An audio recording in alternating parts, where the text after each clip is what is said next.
Entonces lo que vamos a hacer hoy va a ser trabajar con la parte de dualidad y razón doble. Es decir, ya vamos a ver ese concepto de dualidad que nos permite trabajar en el espacio proyectivo realmente del mismo modo que hacíamos prácticamente que en el espacio vectorial. Entonces vamos a recordar brevemente los conceptos que teníamos importantes de dualidad, que en la última parte que vemos en álgebra lineal 1 del tema de aplicaciones, vamos a ver qué significaba ese concepto de dualidad y cómo lo podemos extender o extrapolar al espacio proyectivo.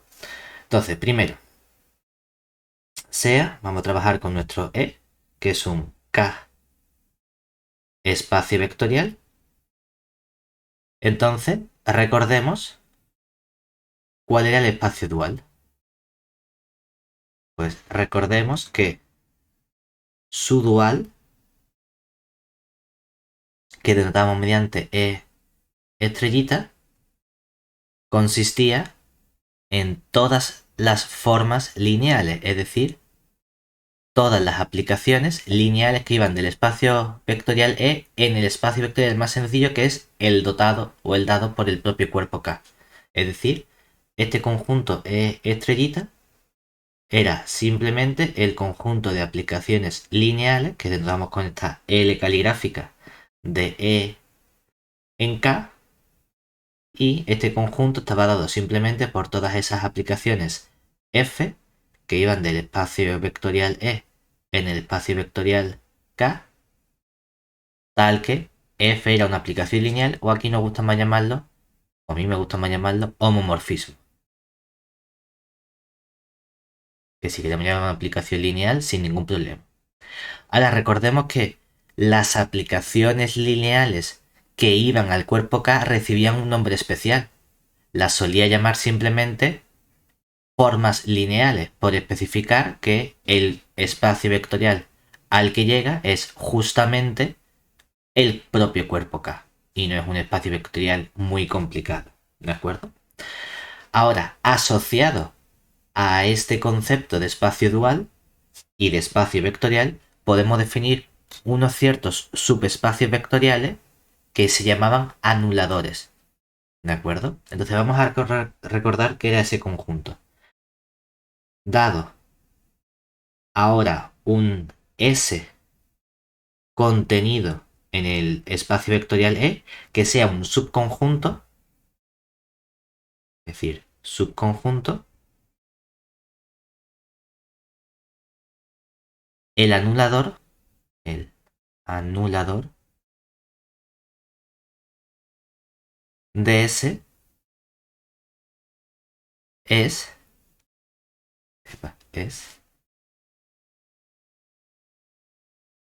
un subespacio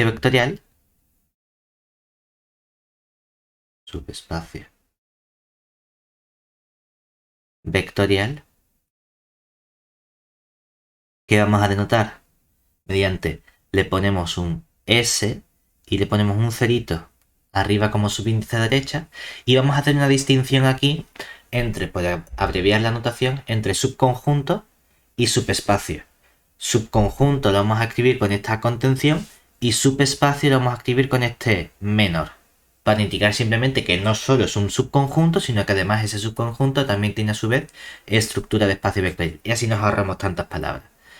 Pues va a ser un subespacio vectorial, pero del dual, es decir, va a consistir en aplicaciones lineales que mandan elementos del espacio vectorial E en el cuerpo K, ¿de acuerdo?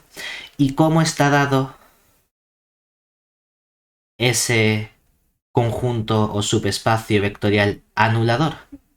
Pues ese cerito se define por cómo son elementos de E estrellita, tienen que ser aplicaciones lineales, ¿verdad? Es decir, aplicaciones F lineales, homomorfismo, que vayan en K, tales que verifican anulador, porque anulan. ¿A qué anulan? A todos los elementos de S. Es decir, de modo que F de V es 0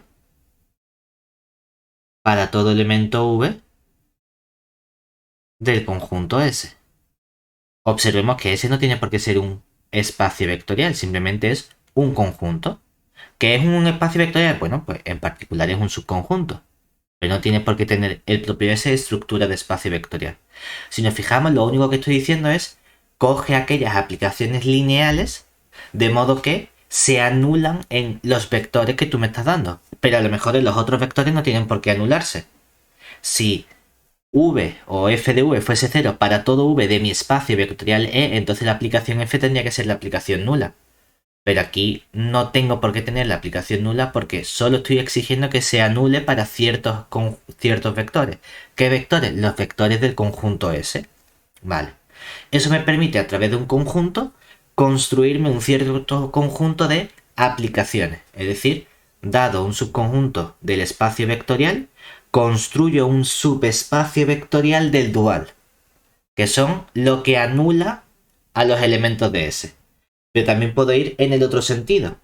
Es decir, si en lugar de tener un subespacio o un subconjunto de E, me construyo un subconjunto del dual, puedo ir al lado contrario. Porque habíamos visto cuando estudiamos las aplicaciones lineales y este concepto de dual, que este espacio estrellita también tenía el mismo estructura de espacio vectorial. Entonces también podía definir el concepto de base, que era una cosa que habíamos llamado bases duales, y puedo tener subespacios vectoriales. Bueno, podemos hacer esto mismo, pero ahora intercambiando los papeles. Es decir, de forma análoga,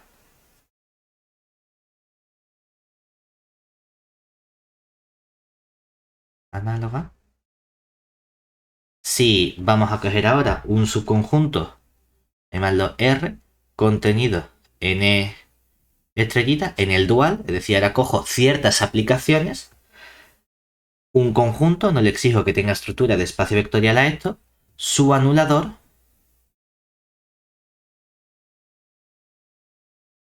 se define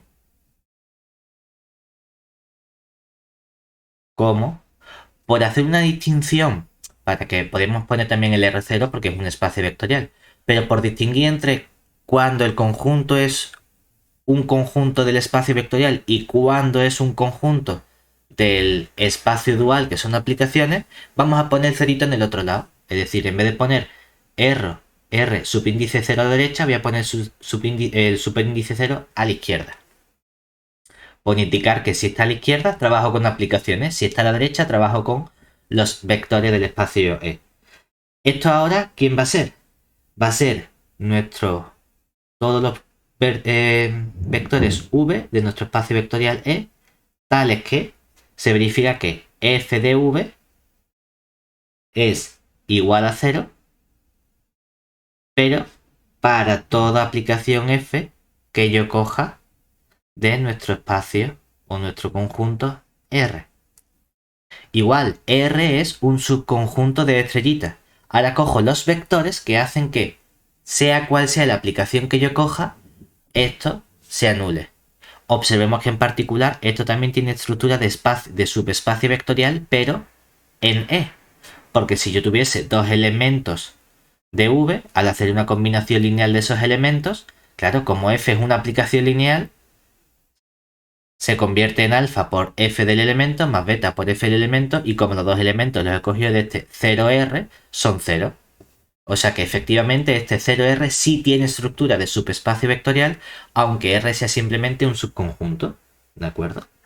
Bueno, pues una vez que tengo estos dos conceptos en la parte vectorial, vamos a ver algunas propiedades que verifican estos anuladores de vectores o anuladores de formas lineales. A ver qué ocurre.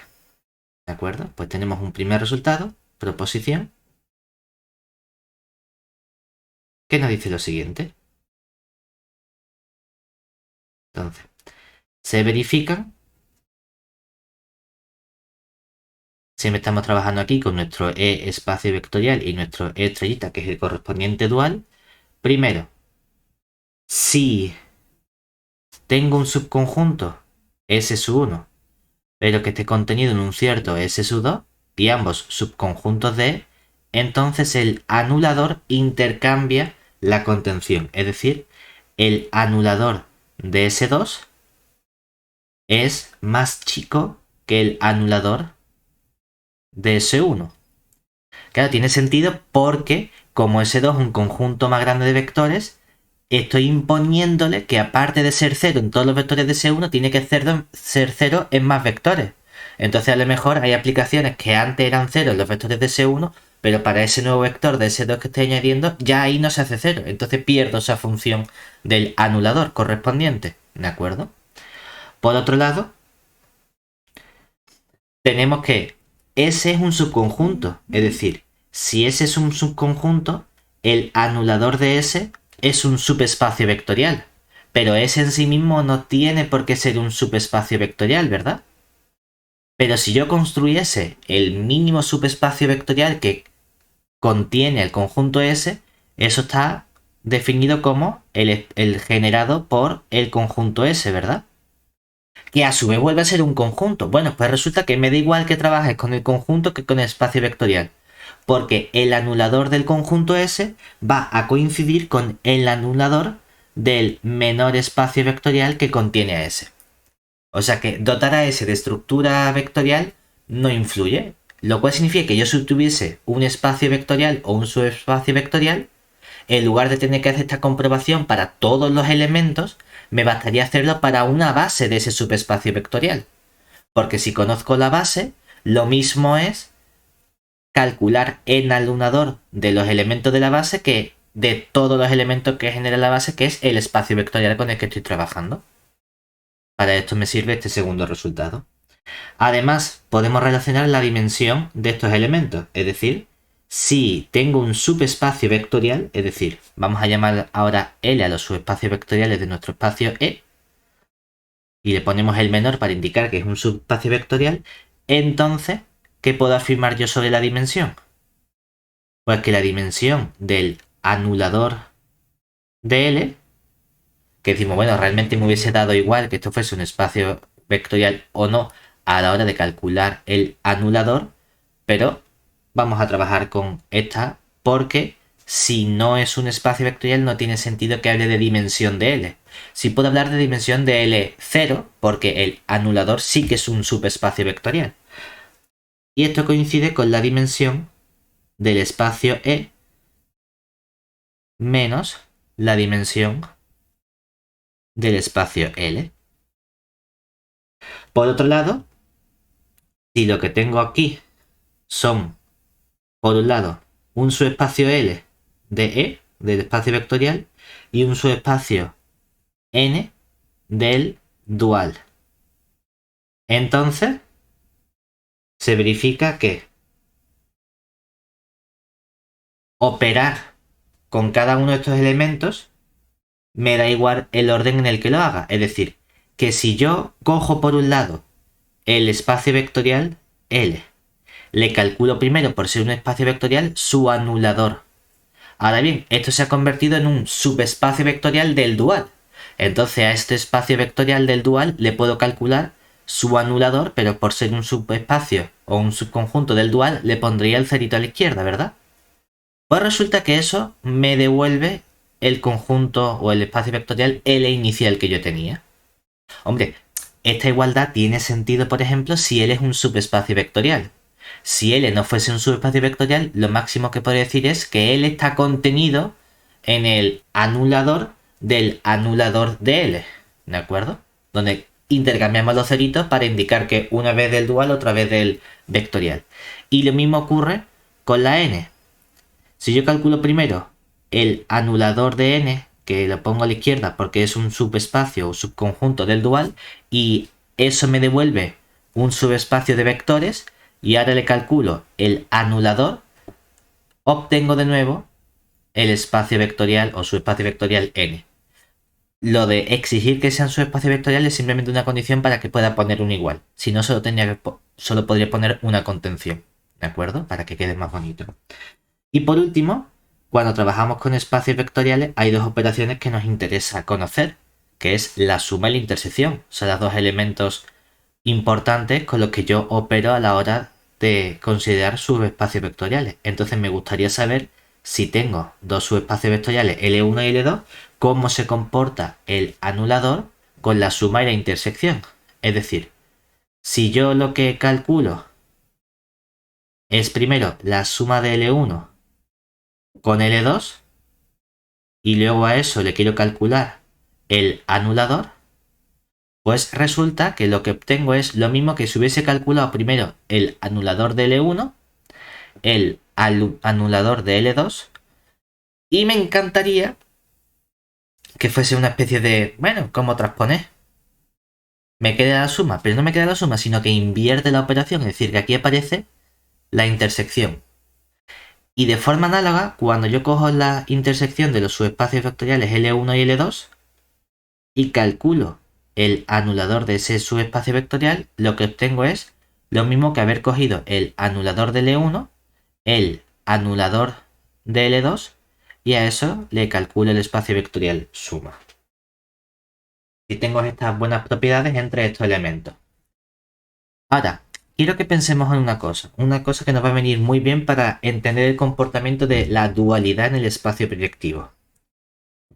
¿Qué hace exactamente el anulador de un conjunto? Si nos fijamos, observemos que si L tiene estructura de espacio vectorial en E, entonces,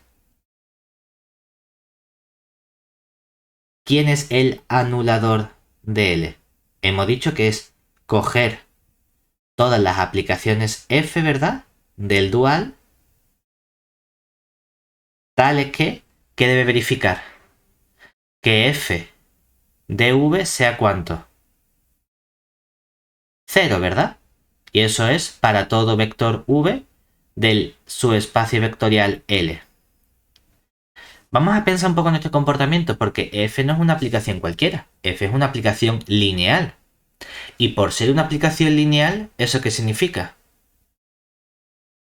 Lo que implica es que L es subespacio vectorial, ¿verdad? Entonces L tendrá una cierta base.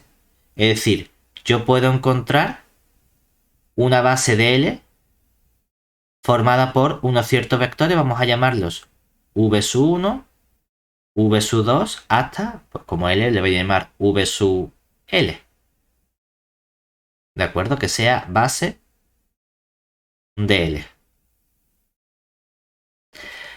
Pero hemos visto entonces que el anulador de un conjunto coincide con el del espacio vectorial que genera. Por lo tanto, realmente este anulador de L es lo mismo que calcular el anulador de la base correspondiente, ¿verdad? De la base de L, por el resultado que hemos introducido. Pero por la definición, ¿esto qué sería? Sería coger todas las aplicaciones F pertenecientes a estrellita, tales que F de, como es una base, ¿verdad? F de cada uno de estos vectores, es decir, F del V sub I es 0 para todo I desde 1, 2 hasta L, ¿verdad? Ahora, cada vector tendrá una serie de componentes. Es decir, este vector V sub I tendrá unas componentes. Si suponemos que nuestro espacio E tiene dimensión n, que es lo que solemos hacer, pues será unas componentes V y 1, V y 2, hasta V y n, ¿verdad? Y por ser F una aplicación lineal, que no es una aplicación lineal, sino que como pertenece a estrellita, ¿qué me devuelve L? ¿Qué me devuelve F? F me devuelve un escalar. Entonces, ¿qué estoy diciendo que hace la F? La F lo que hace es que me devuelve un cierto numerito alfa sub 1 por la primera componente v sub i1 más un cierto numerito alfa sub 2 por un v sub i2 más un cierto numerito alfa sub n por el v sub... Upa, puesto esto aquí. Por el v sub i n, ¿verdad? Por un lado, ¿por qué sabemos que ocurre esto? Sabemos que tiene que ser numerito por componente y no pueden aparecer componentes al cuadrado ni nada porque si no la f no sería lineal. Y además sé que tiene que ser únicamente esta suma porque me tiene que devolver un escalar. No hay varias componentes. Vamos a pensar entonces qué significa si esta llavecita la extendemos y cogemos también al cerito. Sabemos que en este caso, como es un escalar, ¿verdad? Aquí he puesto vector cuando no es vector porque es una forma lineal. Entonces sé que me da el número 0, ¿verdad? O el vector 0 en este caso, simplemente el número 0. ¿A qué me suena a mí algo por incógnita más algo por incógnita más algo por incógnita igual a 0? Me suena a un espacio vectorial que se llama hiperplano, que está dado únicamente por una ecuación, ¿verdad? Es decir, que cada función o cada aplicación lineal f que me genera me asocia a un hiperplano. Y aquí que estoy cogiendo todas las f del dual, es decir, estoy cogiendo todos los hiperplanos que verifican esta condición. Es decir, que en cierto modo lo que estamos diciendo es que ese anulador lo que me está devolviendo son hiperplanos. Por lo tanto, estamos transformando un vector, f transforma un vector en un hiperplano. Paso del vector v sub i en el hiperplano correspondiente. Es decir, esto de aquí, h sub i, lo que me está generando es el hiperplano correspondiente. Y nos interesa entender este comportamiento que tiene porque va a ser precisamente lo característico del concepto de dualidad en el espacio proyectivo. Que vamos a pasar de convertir vectores en hiperplanos o hiperplanos en vectores. Eso es lo que vamos a hacer, ¿de acuerdo? Entonces vamos a introducir ya lo que sería el concepto de dualidad, pero en nuestro espacio proyectivo. Es decir, dualidad en el espacio proyectivo PDE. Vamos a comenzar definiéndolo como a mí me gusta. Y luego ponemos lo que hace el libro, ¿de acuerdo? Y explicamos la relación que hay. Primero, aunque sé que es un poquito, bueno, hay que aguantarse, ¿no? Pero vamos a explicarlo bien y luego ya lo explicamos como el libro y hacéis lo que queráis. Entonces, sea E igual un K espacio vectorial y vamos a llamar a estrellita su dual, ¿de acuerdo? Entonces, nuestra definición es que llamamos espacio proyectivo dual a, sorpresa, sorpresa, el dual es en particular un espacio vectorial, ¿verdad? Ah, pues lo que vamos a decir, ¿cómo paso de vectorial a proyectivo? Pues cojo la P. Pues lo que estoy haciendo es que voy a, por así decirlo, proyectivizar el espacio vectorial, pero en lugar del E, el dual. Ah, pues mira qué sencillo. Lo importante es, ¿cómo me puedo mover de uno a otro? Mediante unas aplicaciones, es decir, podemos considerar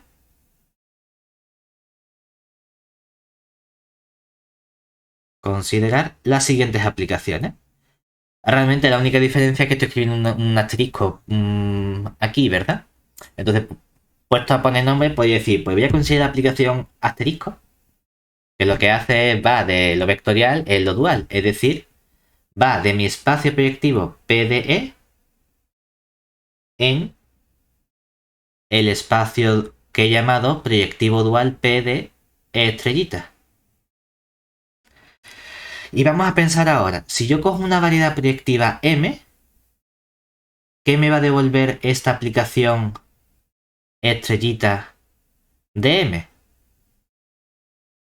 Pues estrellita de M lo que hace es fijarnos en lo que estaba ocurriendo. ¿Cuál es el comportamiento que he visto aquí? Que lo que estamos es transformando elementos en hiperplanos, ¿verdad? Pues eso justamente es lo que va a hacer esta aplicación. La aplicación que pasa del proyectivo en el dual convierte cada elemento en un hiperplano. Es decir, nos da aquí todo el conjunto de h's que son hiperplanos,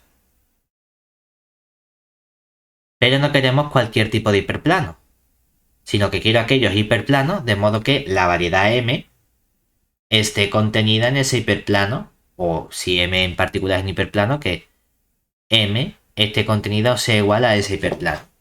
También podría ser el recíproco, ¿verdad? Es decir, también podría buscar una aplicación que vaya de este espacio proyectivo dual en el espacio proyectivo PDE simplemente. Vamos a llamarla esa aplicación asterisco prima. Muchas veces a las inversas le ponemos la prima también.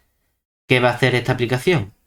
Va de nuestro espacio proyectivo dual en el espacio proyectivo simplemente. ¿Y qué está haciendo?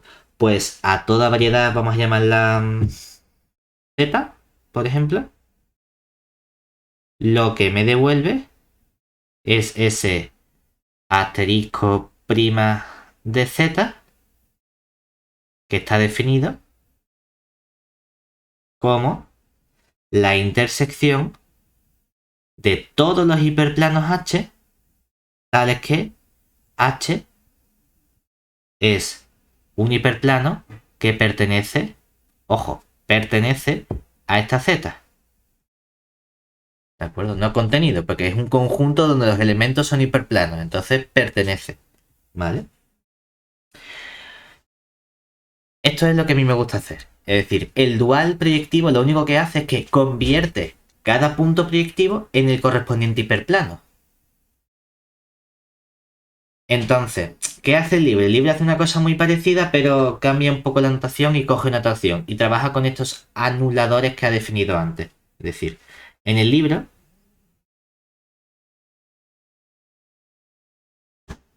tenemos la siguiente notación.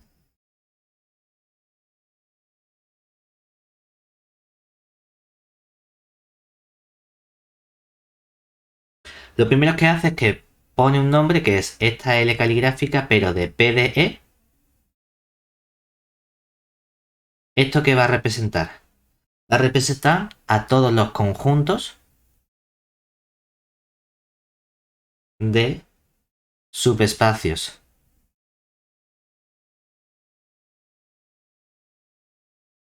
proyectivos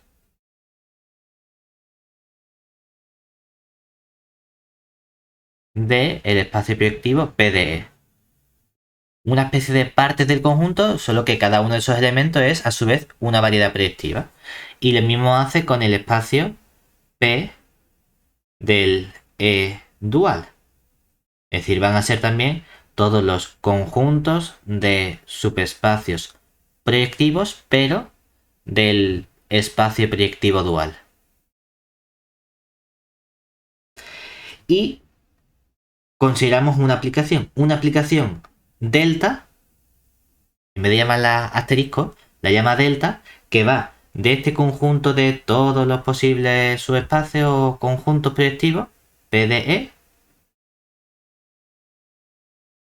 en L del PDE dual. Y lo que hace es que, igual que yo lo he llamado M, el libro lo llama a cada variedad P de L, por decir, bueno, la podrías haber llamado simplemente N, pero dice L es un subespacio vectorial de E y lo convierto en proyectivo. Pues lo que me va a devolver es el proyectivo, pero del anulador de L. Que es lo mismo que estamos haciendo aquí, solo que el libro cambia la notación con la que trabaja. Esta definición o esta definición con el asterisco son las mismas, solo que estamos utilizando una notación distinta. Aquí hemos escrito de palabra SH hiperplano y lo que hemos hecho antes ha sido estudiar que realmente este anulador lo que hace es convertir cada vector en un hiperplano. Vale, pues podemos decirlo así directamente que convierte cada elemento en un hiperplano o que proyectivizamos ese anulador del subespacio vectorial. Lo mismo es que es lo mismo, solo que el libro utiliza esta notación. Y esta aplicación delta, que a mí la delta no me gusta usarla tanto como una aplicación porque para mí simboliza otras cosas, pero a esta aplicación la llama dualidad. Es decir, llama dualidad a la aplicación que manda cosas del proyectivo en cosas del espacio proyectivo dual, ¿de acuerdo? Y esta L, obviamente ya sabemos que es siempre un subespacio vectorial del espacio vectorial E, ¿de acuerdo? Ahora, una vez que tenemos eso, vamos a estudiar las propiedades que verifica la dualidad o el espacio proyectivo dual. Igual que habíamos hecho de forma análoga con la parte vectorial. Pues las propiedades son prácticamente lo mismo porque lo único que estamos haciendo es trabajar con la parte vectorial y luego lo convertimos en proyectiva con esta proyección P, ¿de acuerdo? Pero bueno, vamos a poner aquí nuestros resultados para también saberlo. Proposición.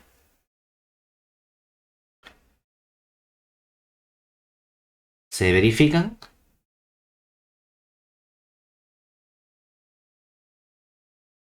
Por un lado, si ahora lo que tengo es que la variedad proyectiva PDL1 está contenido en PDL2, entonces ¿qué hace el dual?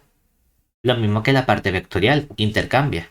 Es decir, el dual de PDL2 está contenido en el dual de PDL1.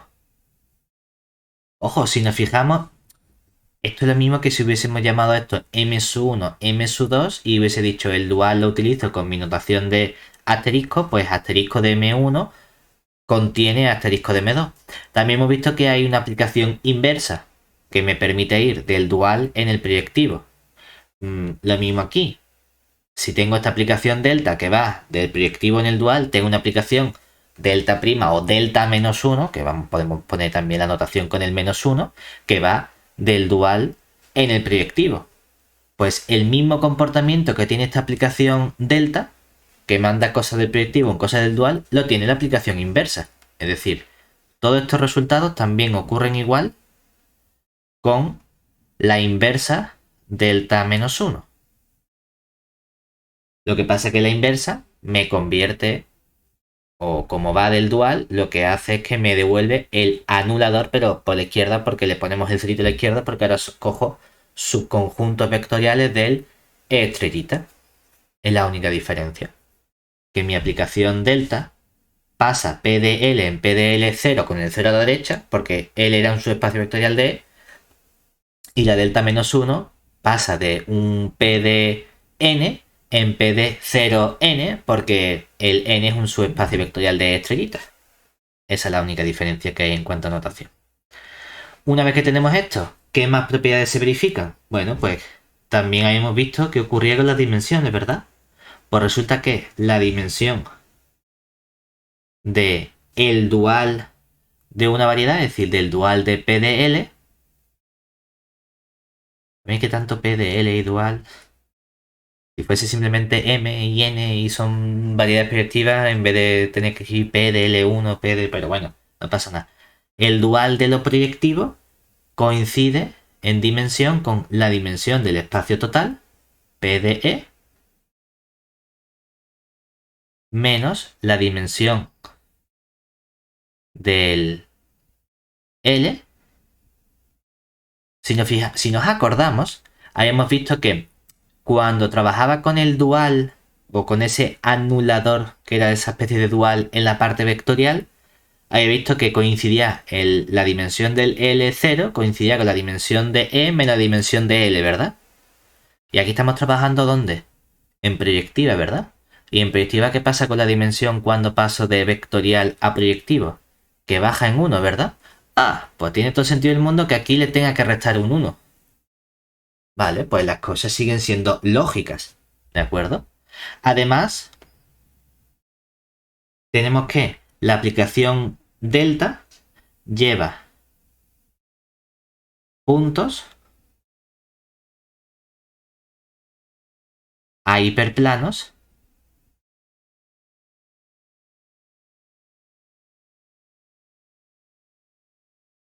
y viceversa. Es decir, también transforma hiperplanos en puntos. Lo que hemos comentado al principio de ese comportamiento, que o bien que la tiene delta o la llamas asterisco, como más te guste. ¿De acuerdo? Todos estos resultados que estamos escribiendo también son ciertos con el delta menos 1, ¿eh? Es decir, que aunque hemos puesto aquí idem para delta menos 1 en la primera, no significa que solo sea cierta para la primera. Que también la dimensión del delta menos 1 es la dimensión de uno menos la dimensión del otro menos 1. Delta menos 1 lleva puntos a hiperplanos y viceversa, etc. Todo funciona exactamente igual. Siguiente propiedad. La misma que ocurría con el dual. ¿Qué ocurre cuando yo cojo la suma y la intersección? Pues el comportamiento es exactamente el mismo. Es decir, el dual de la suma de la variedad proyectiva L sub 1 y la variedad proyectiva L sub 2 es precisamente el dual del L1 intersección con el dual del L2. Mientras, lo podemos poner la misma o en otra distinta, que si cojo el dual de P de L1 intersección con el P de L2, eso lo que me devuelve es el dual del P de L1. Que hay muchas letras, hay un delta, hay una P, hay un L1. Pero bueno, el dual suma con el dual. Bueno, a lo mejor el delta viene de dual. Y han dicho, le pongo una letra griega y ponemos, en vez del asterisco con el que simbolizamos, dual empieza por D, delta mayúscula es la D. Puede ser. Tendría sentido utilizar esa notación así. ¿Vale? Pues transforma también suma en intersección e intersección en suma. ¿Vale? ¿Por qué es importante este concepto de dualidad? Porque hay muchas veces que resultados los puedo interpretar en el espacio proyectivo correspondiente o en el dual. Y podemos tener versiones en las que a lo mejor es más sencillo razonar con el dual que con el espacio proyectivo directamente. Porque convierto un punto en un hiperplano, o a lo mejor hiperplanos se convierten en puntos y para mí es más sencillo trabajar con puntos. Si nos acordamos, habíamos visto en la última lección un teorema, un último teorema que era el teorema del hexágono de Papo, que era interesante porque tenía una posible demostración en el afín, en el proyectivo, pero vamos a ver cuál sería la versión dual de ese teorema. Si nos recordamos, ¿qué nos decía el teorema? Vamos a poner aquí dual del teorema de Papo. Yo trabajaba en el espacio proyectivo, ¿verdad? Entonces, yo cogía el ¿qué? Cogía rectas del espacio proyectivo. Si yo cojo dos rectas, pero ahora bien, el plano proyectivo tiene dimensión 2. Una recta tiene dimensión 1. 1 es 2 menos 1. O sea que las rectas son los hiperplanos del plano proyectivo. Por lo tanto, si en lugar de decir cojo dos rectas del plano proyectivo, digo cojo dos puntos, ¿verdad? Voy a convertir rectas en puntos, hiperplanos en puntos. Entonces, si P y P' pertenecen al plano proyectivo PDE, que son puntos del plano proyectivo,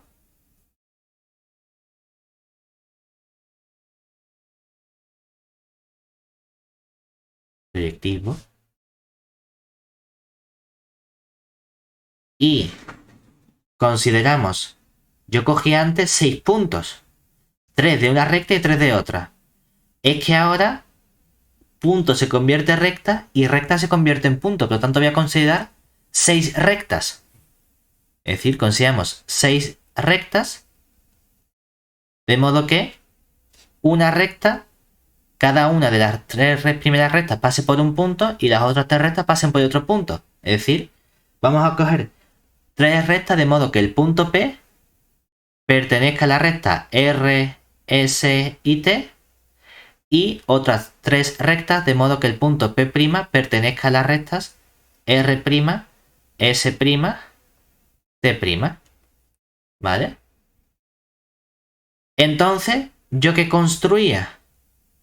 Construía un punto que era la intersección de las rectas 2 a 2, ¿verdad? Ahora, en lugar de construir un punto, voy a construir una recta que es la intersección o la que pasa por los cortes 2 a 2. Entonces ahora voy a considerar una recta R estrellita. En vez de ser el punto A estrellita, es la recta R estrellita, que es la recta que pasa por el punto que se obtiene al cortar la recta S con la recta T' y al cortar la recta S' con la recta T. Y vamos a llamar S asterisco a la recta que pasa por el punto que se obtiene al cortar la recta R con la recta T' y la recta R' con la recta T. Y por último, la recta T asterisco, que es la recta que pasa por el punto que se obtiene al cortar la recta R con la recta S' y la recta R' con la recta S. El teorema me decía que yo, en lugar de conseguir rectas, conseguía 3 puntos y que esos 3 puntos estaban alineados. Es decir, había una única recta que pasaba por esos 3 puntos. Pero si esa recta la convierto en un punto, lo que estoy diciendo es que ahora las 3 rectas del dual se deben cortar en el mismo punto para que los 3 puntos pasen por la misma recta. Pues resulta que entonces estas 3 rectas se cortan en el mismo punto.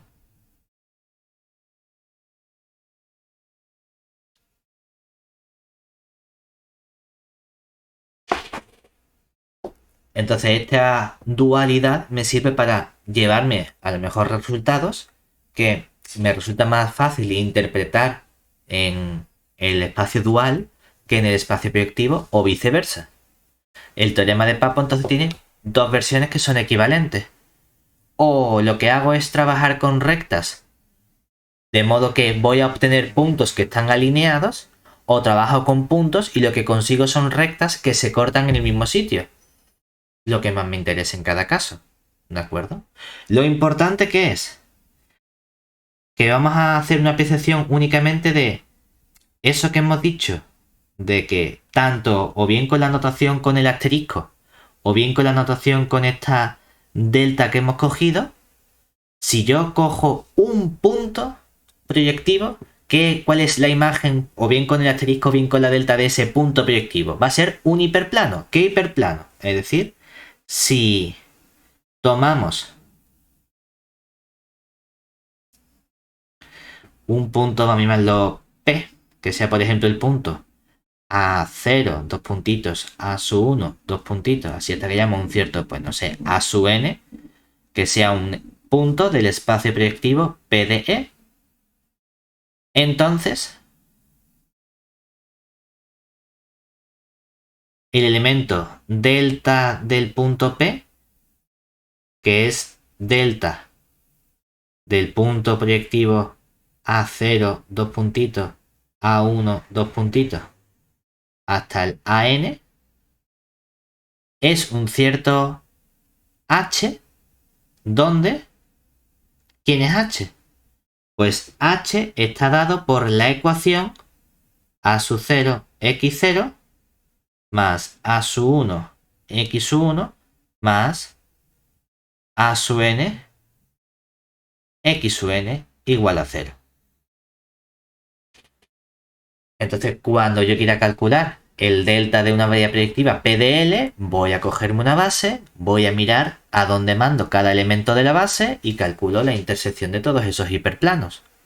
Que tengo 2 elementos P y Q, la intersección de 2 hiperplanos, lo que obtengo son precisamente una nueva variedad que son 2 ecuaciones. Bueno, pues no pasa nada, yo sé juntar ecuaciones. Cuando estudio intersecciones de hiperplanos, lo que hago es poner una ecuación detrás de la otra. Y obtendré una variedad que tiene 2 ecuaciones, o que tiene 3, o que tiene 17, y luego podré estudiar su dimensión, a ver si hay alguna ecuación que me sobre o no. Depende. ¿De acuerdo? ¿Hasta ahí bien?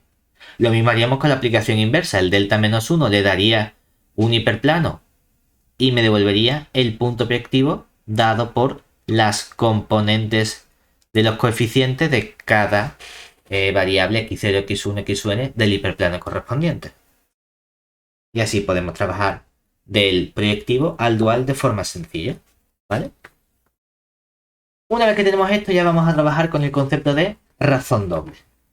En la razón doble lo que vamos a hacer va a ser irnos a trabajar con la variedad proyectiva más sencilla con la que podemos trabajar después de los puntos, que son las rectas. Podemos estudiar el comportamiento de ciertos puntos en una recta. Y eso nos va a inducir ese concepto de razón doble. Aquí es donde te he comentado al principio que yo tengo una crisis con lo que hace el libro y ahora vamos a explicar el porqué. Decimos, vamos a ir en una recta, es decir, sean, podemos coger puntos A, B, C y D, pertenecientes a R, que van a ser puntos distintos en una recta R.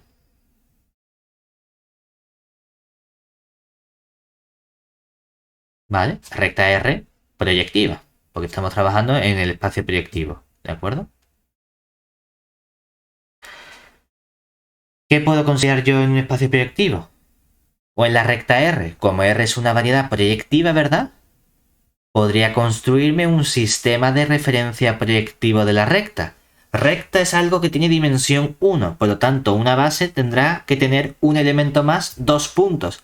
Pero un sistema de referencia proyectivo le hace falta un poquito más, un cierto punto unidad, un tercer punto. Es decir, para una recta, ¿cuántos puntos necesito? 3. ¿Vale? Pues vamos a construirnos 3 puntos. Es que he cogido 4 que son distintos. Bueno, pues vamos a coger, por ejemplo, los 3 primeros. Es decir, sea R caligráfica, que yo lo voy a coger como el conjunto formado por el punto A, el punto B y el tercer punto C.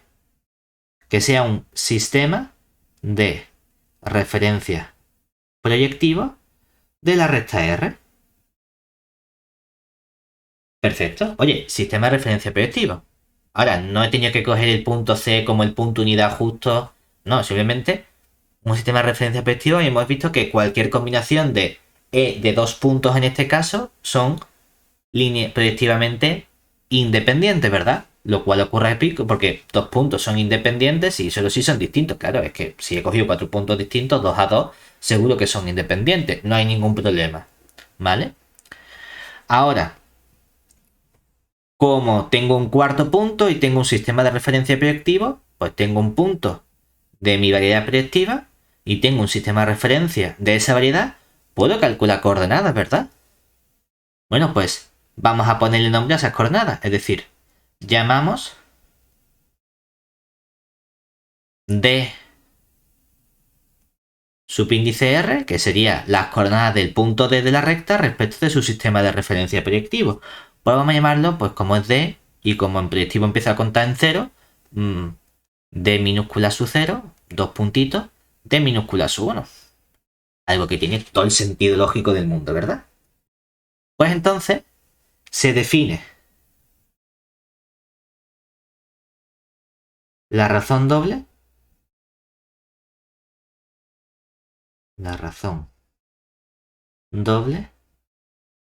de los puntos A, B, C y D como yo, por ejemplo, estaba acostumbrado a poner un valor absoluto. El libro lo que hace es que pone un corchete y pone el punto A, coma, el punto B, coma, el punto C, coma, el punto D. Eso no me importa tanto. Eso me da un poco igual que tú pongas valor absoluto, los 4 puntos, o pongas corchetes A, B, C y D. Es importante el orden, ¿eh? Aunque parezca que no, es importante el orden porque el orden en el sistema de referencia proyectivo cambia coordenadas. No es lo mismo poner A, B, C que poner B, A, C. Cambia las coordenadas de los puntos que estoy considerando. Ahora, la crisis que yo tengo es que cuando yo lo estudié, la razón doble es D sub 0 entre D sub 1. Y en todos los libros que he estado mirando después, y en todos los sitios de internet que he encontrado, es D0 entre D1. ¿Qué hace vuestro libro? Vuestro libro llega y dice, yo defino la razón doble como D1 entre D0. De ahí mi crisis. Porque es que luego los resultados que establece también los hace con esta escritura. Entonces no sé si es un fallo o que simplemente ha sido un fallo gordo y ha seguido trabajando con ese fallo gordo todo el rato y todos los resultados los ha escrito teniendo en cuenta esto, o que la razón doble es susceptible de definirla como a cada uno le da gana, que me extraña. Pero no he encontrado ningún sitio en el que se defina la razón doble como D1 entre D0. Yo siempre lo he visto al revés. Y en todos los sitios de internet que he encontrado lo he visto al revés. Solo en este libro aparece D1 entre D0. Yo lo voy a poner así, porque es lo que hace el libro. Pero yo estoy escamado, ¿eh? A mí me extraña. Entonces, esto solo lo hace vuestro libro. Y además lo vamos a poner así, vuestro libro. Porque el resto del universo lo he visto siempre al revés. El resto toma D sub 0 entre D sub 1. Entonces los resultados yo los voy a poner tal cual aparecen en vuestro libro. Que simplemente sería darle la vuelta al resultado si vuestro libro está equivocado. Que no lo sé, repito, pero me extraña. Yo es cierto que no soy un experto en razón doble y geometría proyectiva, entonces no sé si hay distintas escuelas que pueden tener distintas interpretaciones. Pero me extraña. ¿De acuerdo? Lo importante es que la razón doble es un número que no puede ser a priori ni 0 ni 1. Porque tomo estos 4 puntos distintos. Ahora bien, aunque la razón doble no puede ser ni 0 ni 1, sí podemos extender la definición para que coja el caso 0 y el caso 1. Es decir, la razón doble de A, B, C y D es siempre un número que es distinto de 0 y de 1. Podemos extenderlo. ¿Cómo lo extendemos? Del siguiente modo. A priori hemos dicho que los 4 puntos como son distintos, ¿verdad?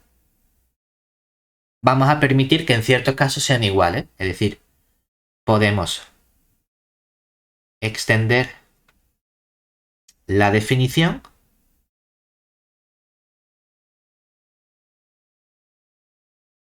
para decir que, oye, por ejemplo, ¿qué ocurriría si coinciden el punto A y el punto C? Pues que entonces lo que voy a decir es que la razón doble de A, B, C y D es 0. Que realmente simplemente que yo la defino de ese modo, porque no tiene sentido la construcción que hemos hecho de razón doble si el punto A es igual que el C, ¿verdad? Porque entonces este R no sería un sistema de referencia proyectivo, porque el punto A es igual que el C. Entonces dependen proyectivamente el uno del otro. No tiene sentido plantearse esta definición. No, simplemente que si estos dos puntos coinciden, digo que es 0. O también si el punto B es el que coincide con el punto C. Es decir, si me cargo el que R sea un sistema de referencia proyectivo, entonces voy a definir la razón doble como 0. A, B, C y D vale 0.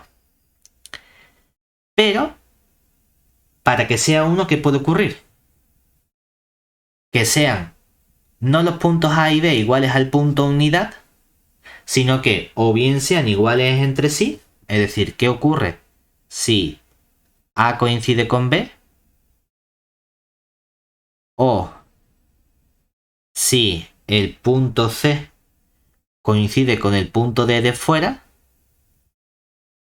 entonces voy a definir en ambos casos que la razón doble de estos puntos A, B, C y D valga 1. ¿Por qué? Porque lo hago por definición. Esto es simplemente por si luego quiero tener teoremas que puedan contemplar cualquier casuística, incluso los casos extremos en los que los puntos no son distintos. Pero a priori la razón doble se define sobre puntos distintos. Y si por lo que sea que tengo puntos que coinciden, pues hago este abuso y lo defino en este caso como 0 o 1. ¿De acuerdo? Ahora bien, si nos fijamos, aquí hemos tomado un sistema de referencia que ha sido formado por los puntos A, B y C. Pero yo a lo mejor podría cambiar y he dicho, bueno, ¿y por qué has cogido A, B y C? ¿Por qué no has cogido los puntos A, B y D y has dejado el punto C fuera y has tomado coordenadas? Cambiaría la razón doble porque aquí no he dicho la razón doble de los puntos respecto de este sistema de referencia, sino que he hablado simplemente del concepto de razón doble en general, lo cual significa que no debería depender del sistema de referencia R que yo acabo de escoger, ¿verdad? Quiero que sea independiente de la elección de ese sistema de referencia. Pues eso es justamente el resultado que vamos a escribir a continuación. Es decir, proposición.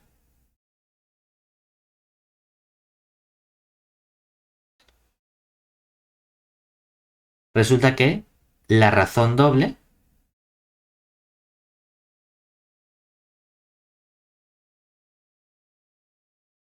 no depende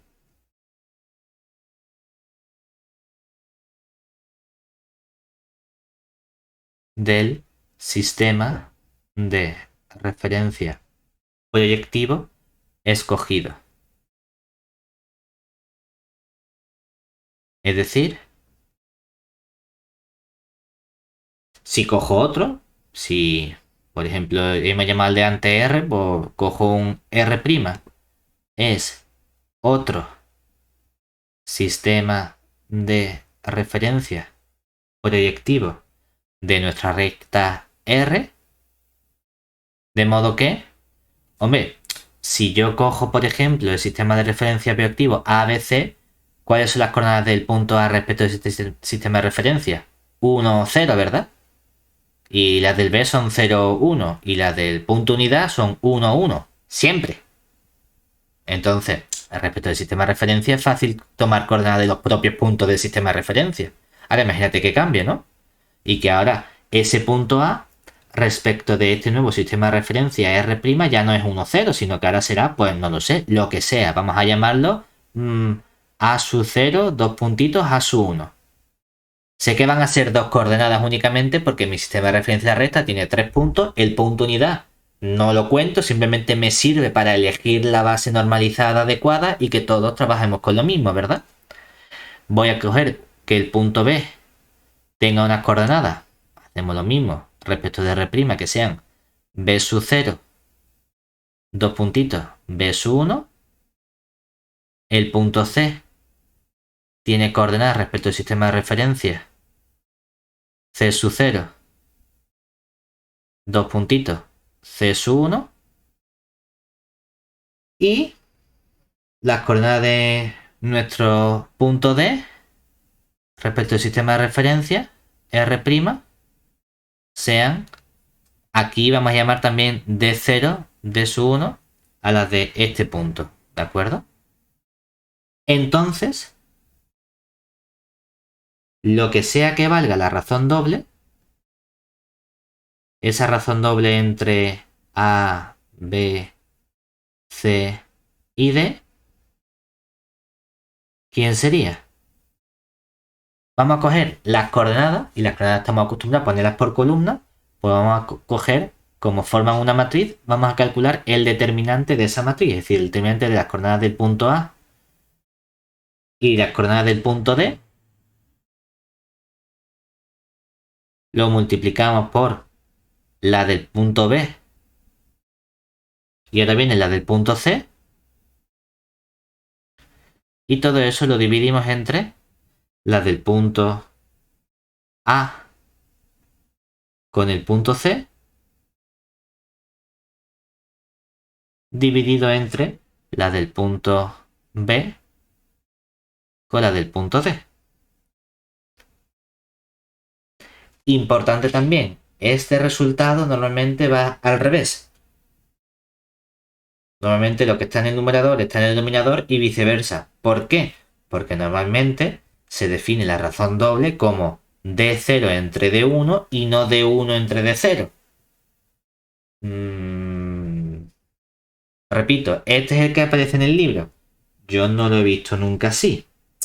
Pero bueno, no pasa nada, a no ser que sepamos qué ocurre con el libro o porque el libro cambia las cosas de este modo. Pero bueno, mm, ya está, eso es lo importante. Ahora bien, tenemos el concepto de razón doble, precisamente porque en espacios vectoriales o espacios afines hemos visto también el concepto de razón simple. Entonces, si es la razón doble, es como uno pensaría, pues dos veces la razón simple. En cierto modo, es razón doble porque lo que nos establece es que puedo expresar la razón doble de estos 4 puntos como la razón simple de los puntos A, C y D dividida entre la razón simple de los puntos B, C y D.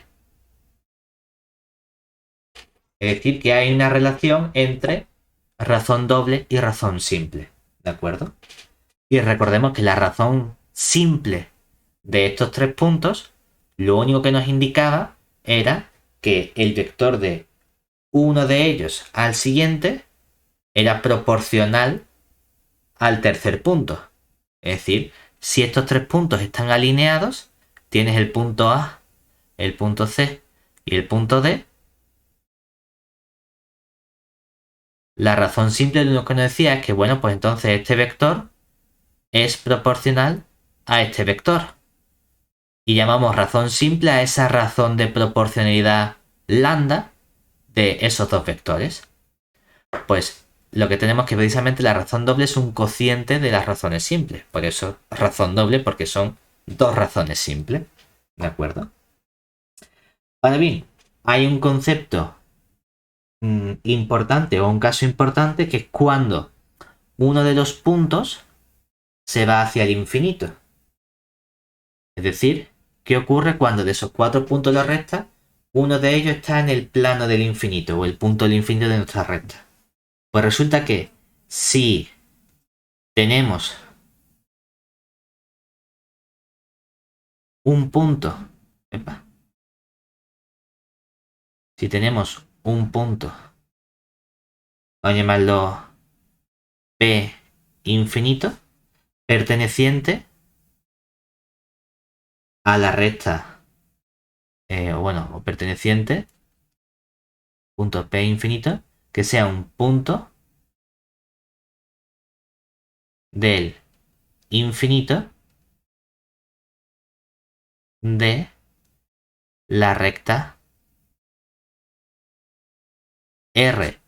R si es proyectiva o R tilde, que sería el P de R, si R fuese recta afín, ¿no? Porque también hemos visto que podemos trabajar también con espacios afines. O también lo hemos llamado antes V sub P de R, la completación proyectiva de la parte afín. Bueno, lo que sea, que si es recta proyectiva R, si es recta afín, llamo R tilde al elemento, ¿no? Lo importante es que si tengo un punto del infinito de la recta, entonces, ¿qué ocurre?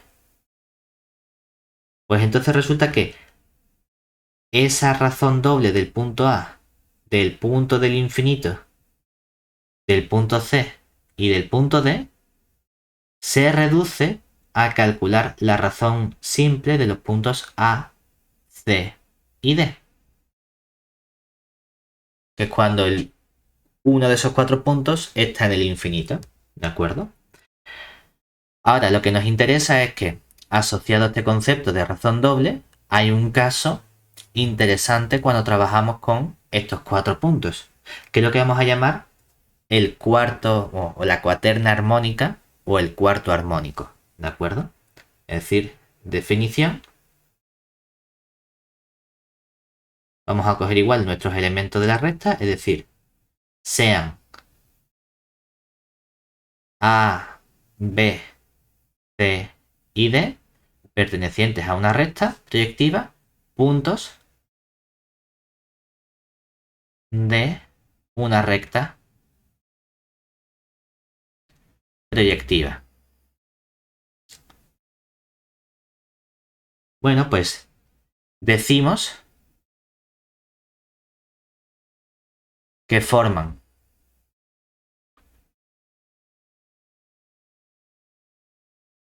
una cuaterna armónica si la razón doble de esos cuatro puntos, la razón doble A, B, C, D, vale -1. ¿De acuerdo? Si yo, por ejemplo, tengo 3 puntos de una recta, siempre puedo encontrar un cuarto punto que haga que esos 4 puntos formen una cuaterna armónica, que es lo que se llama entonces el cuarto armónico. Y muchas veces eso de armónico o cuarto armónico nos lleva a pensar en la música, en las notas. Y precisamente esta es la relación que existe entre las matemáticas y la música. Que el cómo vamos construyendo esa escala de notas que nos suena bien y porque hay notas que no suenan bien y notas que no nos suenan tan bien cuando se tocan juntas es debido a este concepto de cuarto armónico.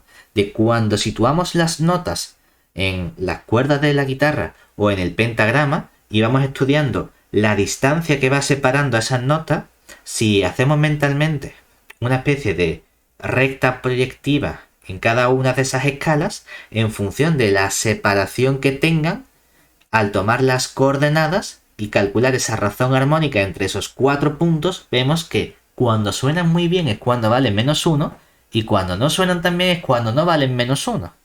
O sea que resulta que esa melodía que tenemos en la parte de la música tiene que ver muy fuertemente con este concepto de razón doble y cuarto armónico que tenemos en matemáticas. Para que veamos que existen relaciones entre todos esos elementos. ¿De acuerdo? Hay ciertos casos que nos interesan también, es decir, bueno, tengo estos 4 puntos, ¿qué ocurriría si alguno de ellos se fuese al plano del infinito? ¿Qué información obtenemos nosotros entonces sobre esto? Pues mira, resulta que hay un caso particular y es que si el punto D fuese, por ejemplo, un punto del infinito y la razón doble de A, B, C y D vale -1, es decir, si estos 4 puntos forman una cuaterna armónica y el último se me ha ido al infinito, entonces obtengo información sobre el punto o la relación que tienen los puntos A, B y C. Y es que resulta que el punto C es el punto medio de A y B.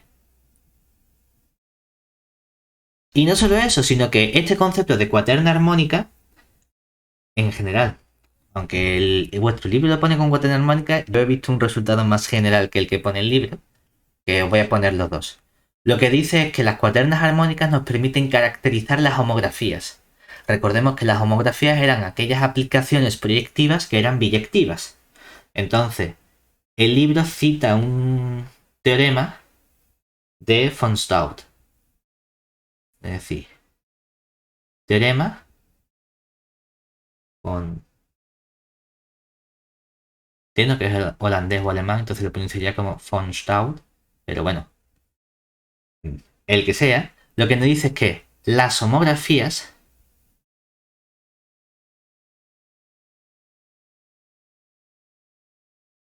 entre rectas proyectivas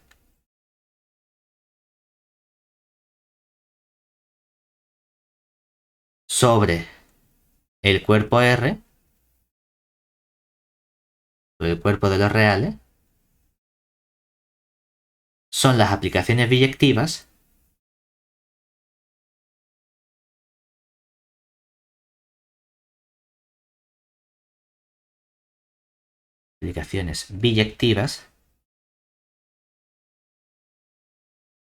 que conservan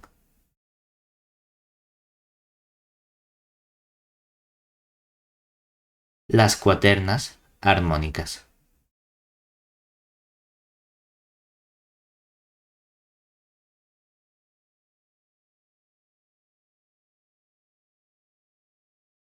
Porque el concepto, como es una homografía entre rectas proyectivas, sobre esa recta puedo definir ese concepto de razón doble.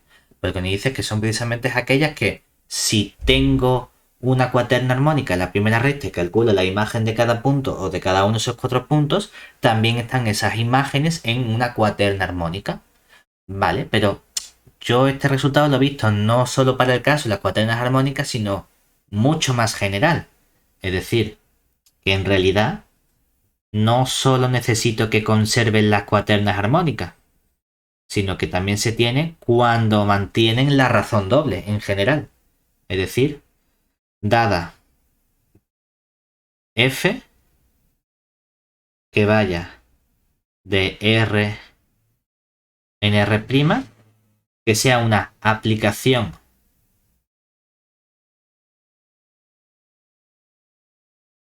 proyectiva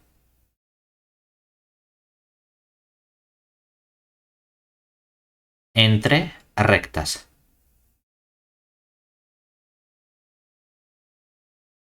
Entonces, son equivalentes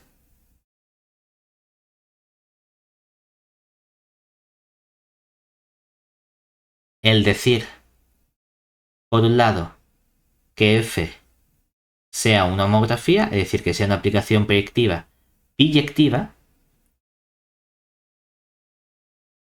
o que f conserva la razón doble. Es decir, que la razón doble de A, B, C y D coincide con la razón doble de los puntos f de A, f de B, f de C y f de D. ¿Vale? Con A, B, C y D pertenecientes a la recta R. En realidad el teorema de von Staudt es un poco más fuerte porque me dice que es suficiente que conserve las cuaternas armónicas. Es decir, no hace falta que sea para cualquier tipo de razón. También cuando la razón valga 0,3 o valga 0,1 o valga... No. Solo fíjate en aquellos puntos que tienen una razón doble de -1. Vale, con eso sería suficiente, pero que en general proviene de un resultado más extenso en el que me dice que la razón doble es un invariante proyectivo para las homografías. Y aquí volvemos a nuestro estudio de qué era la geometría proyectiva. Era el estudio de las propiedades invariantes que verificaba mi espacio proyectivo bajo la acción de un grupo que es el grupo de las homografías. Pues mira qué bien, porque en esta geometría proyectiva resulta que ya tengo un primer invariante proyectivo para las homografías, que son entre rectas, eso sí, la razón doble es un invariante. Pues fantástico, pues cuando simplemente estoy trabajando con rectas, tengo ya un elemento que caracteriza mi geometría proyectiva. ¿De acuerdo? Y con eso tenemos esta parte lista.